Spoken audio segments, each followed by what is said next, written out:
Welcome everyone to the Games Library Night. So this is a yearly event that Goldsmith is organizing. It is organized by me and Fede.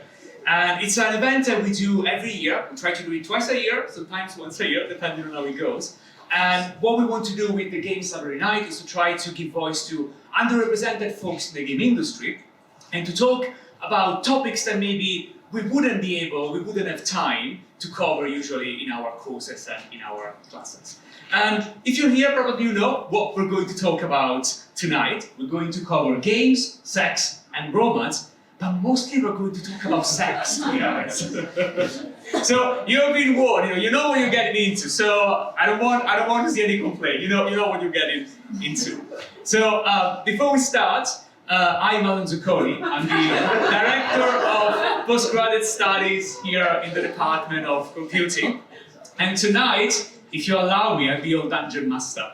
And along with me, we have Fede here. He's the program leader for the MA Games and Playful Design. And together we host crazy events like this one.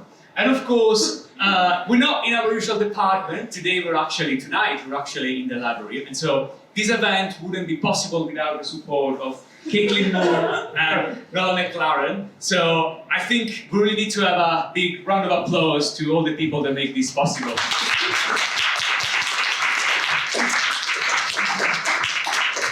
Thank you so much. So before we start, I think we need to start with the tone of tonight's conversation. And so I think I want to just start telling you a story, right? So back in 2020, Fed and I were just walking on campus, we were just going back to our offices, and suddenly, while we tried to get into our office, we found out that the road was blocked by 31 bloody tons of carrots. And, so, Fed and I have been at Goldsmith for a few good years, so clearly when we saw something like that, we looked at each other and we thought, this is art, isn't it? And indeed, it was art. So I'm not going to go too much into the details because I think it's a very interesting story behind why 31 bloody tons of carrots were dumped in front of our offices. But what I can tell you is that it was an exhibition, a piece, an artwork, I don't know how to call it, by Rafael Perez Evans called Grappling. And if you can, maybe after this event, just have a look and see the story behind it. I think it's not at all involved in what we're doing tonight, but I think it was quite an interesting one. So maybe you want to do it. I can see that when these happen, and probably even in this crowd, we look at the carrots and we think, how can vegetables be art? And it's a very good question. Thank you for asking. And to be honest, I think the problem is that we're often used to see these when we're thinking about art. And what we have here is probably masterpieces crafted by some of the most skilled artists in history. And so when we're thinking about art, this is usually what comes to our head. But to be honest, exceptional craft is art, like in this case, but so is this. And art doesn't have to look good, to be honest, to be considered art. In the same way carrots probably don't look good dumped on the ground. And they don't even have to include any craft at all. This is art, and so this is. So I don't know if anybody's recognizing this, but what we have here is Marcel Duchamp's urinal.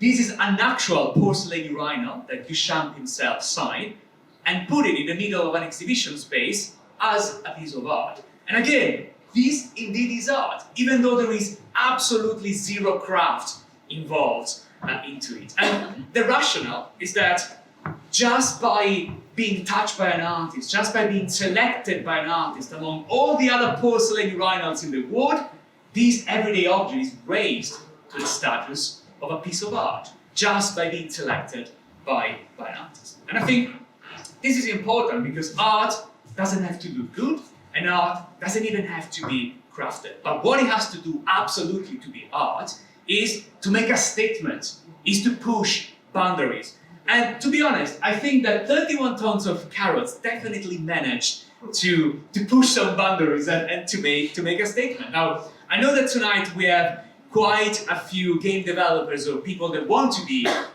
game developers. And let me tell you something. Nobody's going to remember about your Unity game in 20 years, most likely. You know, and it's a reality, unfortunately, right?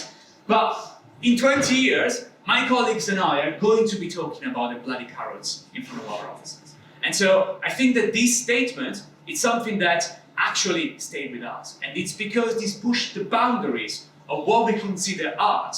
If this was a normal painting, nobody would have given a fuck about it. But because it's not, because it was so outrageous, and it pushed what we consider art, then this is what made it stand out, and probably what we will keep talking about for the next few good years. And so, why am I using this example? Because I think that we need to be able to push boundaries, and what better place than Goldsmith to try to push boundaries on topics that other universities or other places might not have the right people and the right focus, and might not be covering the right subjects to be able to address. And to be honest, if we're talking about boundaries, there is nothing that pushes boundaries like sex. And I think this is exactly why. Oh! It's too hot! It's already too hot! Shouldn't be my slides. So, don't worry, it's fine. So, I think this is why tonight I want to talk about sex, and tonight I want to start a conversation about sex and sexuality and everything that comes with it. Because I think we absolutely need to push the boundaries. It's okay making games, but I think it's funnier and it's more interesting and it's more important if we do something like this. And you know, to be honest, I think that if we need to talk about sex, we need to do a gentle introduction if I don't want to lose my job after tonight. And so let me make another example. I think that there's one big problem when it comes to sex, and it's the same problem that we have when we talk about money. And if you want, sex is a bit like money. We all need it, we all use it, we all do it, but we can't talk about it.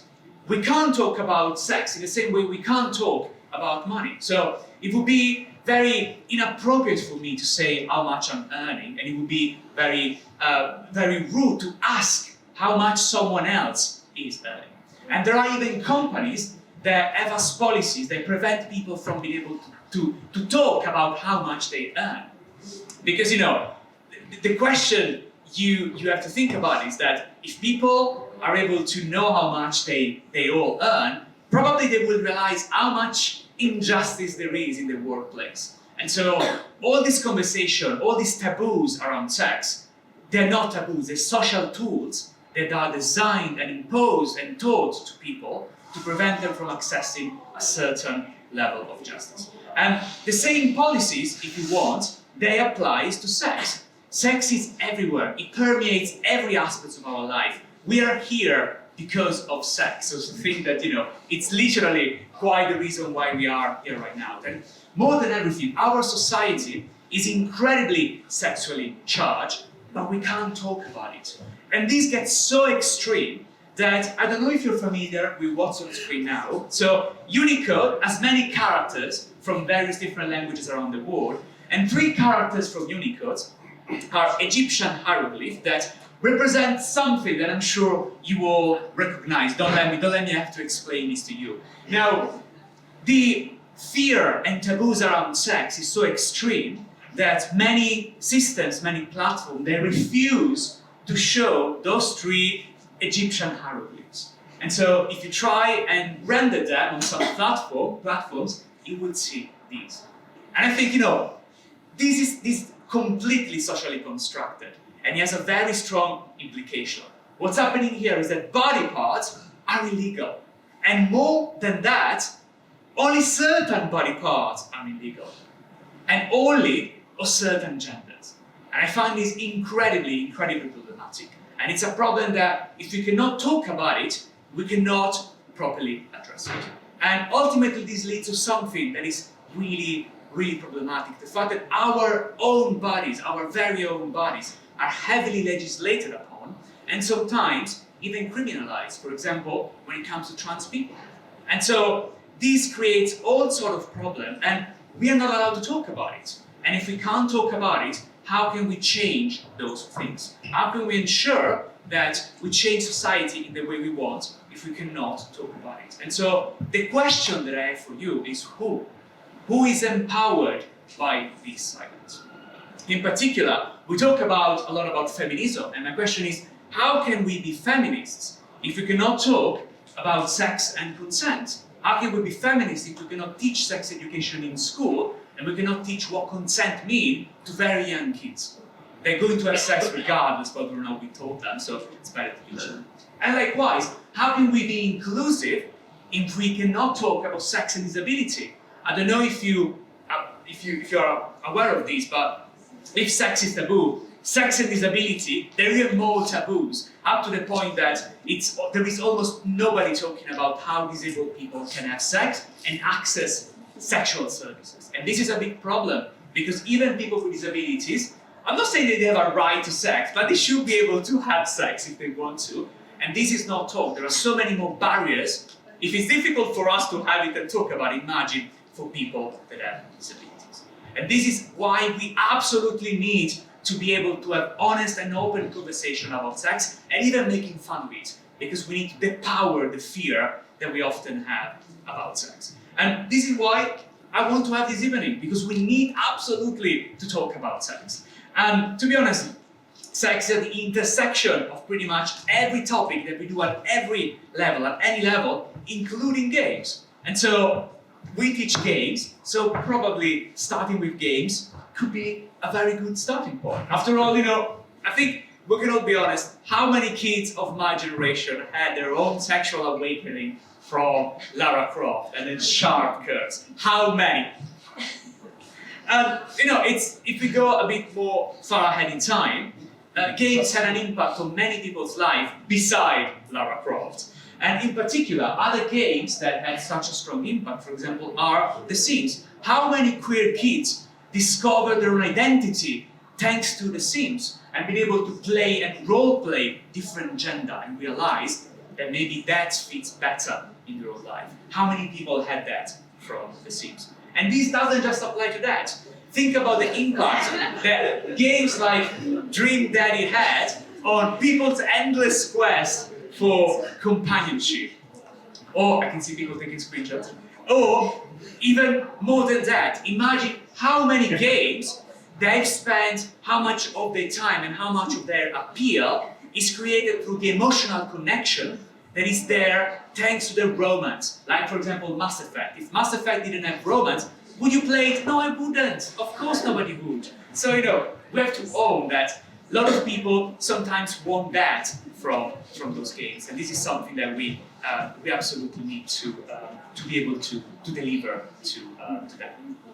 And, games, of course, can connect to sex in a variety of different other ways. For example, they can help to explore fantasies and desires that you would not otherwise do, or they would not otherwise be very practical, like making sweet, sweet love to a bear. I don't even know. Now, I don't know how many of you have played Baldur's Gate 3, and I don't know how many of you reached this specific scene in the game, but what I can say is that if you know, you know. So what I want to do tonight, if you haven't heard and if you haven't understood, is to be able to talk about sex. And so let's do it, and let's do it well. And this is why tonight we will have 3 speakers that will talk about very different aspects of games and sex and different aspects of technology. One is Ben Sabin. He has a talk called Don't Fade to Black, Why Games Should Embrace Sex. And Ben is a freelance narrative designer and game writer who specializes in interactive fiction and branching narrative. The second talk we're going to have today is from Anna Winterstein. It's titled Quality Smoosh, a talk about how to sex up pixel and make it real good. And Anna is a narrative designer at Lively, a keyword studio, and has also worked as a freelance on games ranging from cozy visual novels to racing managers, and even brought some sex scenes from Love Island the game. I don't know what that is about. Maybe if you have any question, you can ask her. And finally, we will have a small break, and we'll conclude with Chloe Locatelli with a talk titled Gamified Sex Tech, And Chloe is a PhD researcher at King's College London in Digital Humanities Department. And she has a doctoral work exploring the marketing and design of sex tech for heterosexual men. And she focuses on stuff like erotic chatbot, sex doll, VR porn, and even sex robots. And she might have some stuff to show us today. So I think I've been talking for way too long for now. So I think I would like to pass the microphone to the first speaker that we have today, which is Ben. And let's have a round of applause for him.